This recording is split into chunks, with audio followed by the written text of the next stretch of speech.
Welcome students.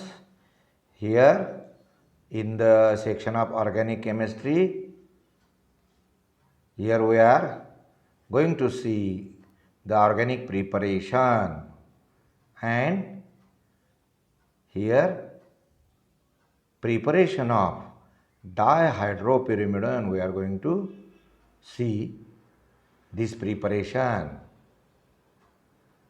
Aim is preparation of dihydropyrimidone. This is a multi-component reaction, and in this reaction, three component coupling is there. Apparatus as usual, round bottom flask, water bath, conical flask, spatula, beaker. Then chemicals required: benzaldehyde, ethyl acetoacetate EAA, then urea, rectified spirit, that is alcohol, distilled water. Okay.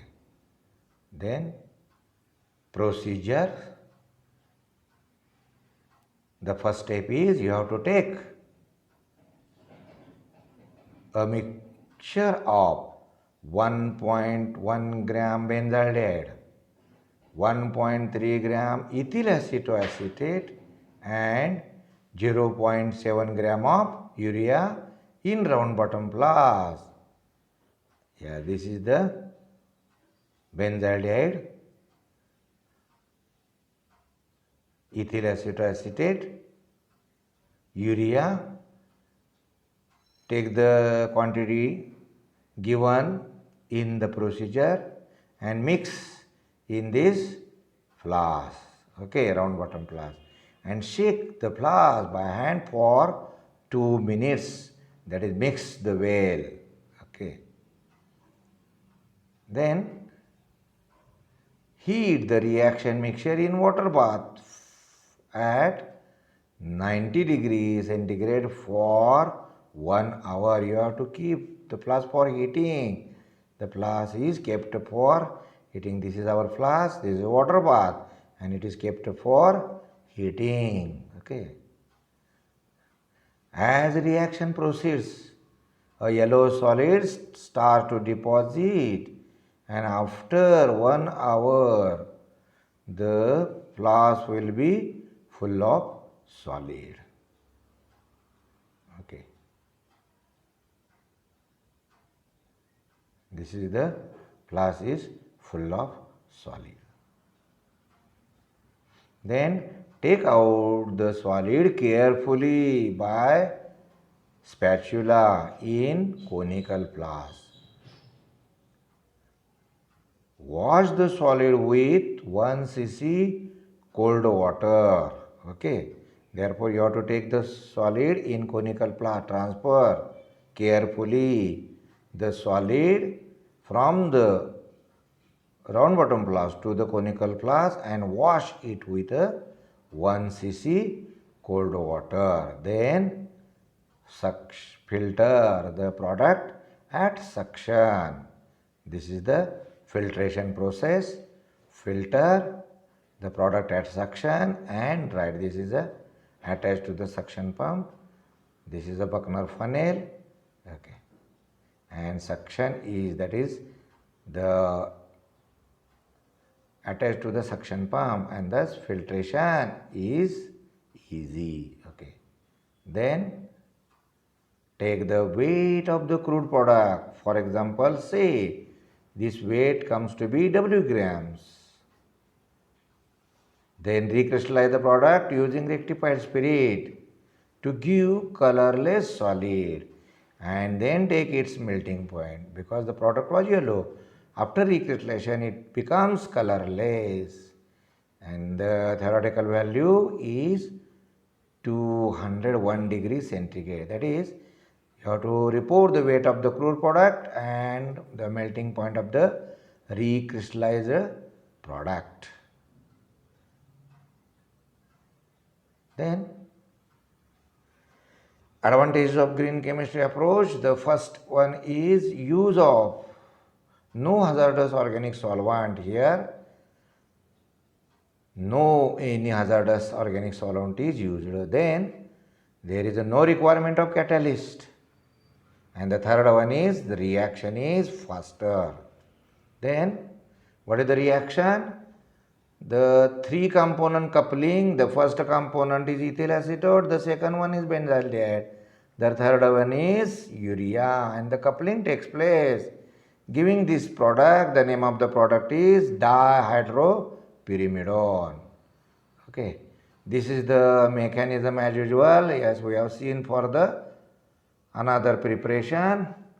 This is ethyl acetate, enolization, and this is the enol is formed. Okay, OH group. This is a ketone, CO.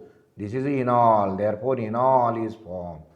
And now addition of this benzaldehyde to this enol takes place, giving this product. Okay, again this product gets interconverted after heating. Okay, the water molecule is lost and this product is obtained, which on treatment with urea, this is the urea, this is conjugate addition takes place, this is urea. Okay, and therefore the addition of urea molecule is shown here. This is the urea molecule added. Okay, this product by treatment of proton, that is hydride ion, then this is the product which is finally converted to our dihydropyrimidone. Okay. Calculations. Yes, first one is calculation of theoretical yield. Now 1 mole of benzaldehyde is equivalent to 1 mole of dihydropyrimidone. Here 1 mole of benzaldehyde is required. 1 mole of benzaldehyde is 106 grams and 1 mole of dihydropyrimidone is 259, and therefore this is the relation. And therefore what is the weight taken by us? It is 1.1 gram of benzaldehyde, which will be equivalent to 1.1 into 259 divided by 106, and that comes to be 2.687 gram, that is equal to, for example, a gram. And therefore this is the theoretical yield. If the weight of the product is obtained equal to this weight, the product is 100%. Now you are going to calculate your yield, that is a percentage practical yield. Your weight is W grams. Now 2.687 grams of product is 100% yield, and therefore our weight, that is weight of W grams of product, will equal to W into 100 divided by 2.687, that is equal to B percentage. It may be 100 or less than 100. Therefore, you have to report the weight, the practical yield, and the melting point after recrystallization. Therefore, results are, these are the results: weight of the product, that is the practical yield, that is the W gram, report in grams or also in the kilogram. The second result is percentage practical yield of the product, which is denoted by B%. Then third is a melting point of the recrystallized product in degree centigrade and in also Kelvin. Now for writing the experiment, take the weight of the product between 2.4 to 2.6 gram and melting point equal to 201 degree centigrade. Therefore, complete this preparation, write in the journal by taking the help of practical handbook and this video. Thank you.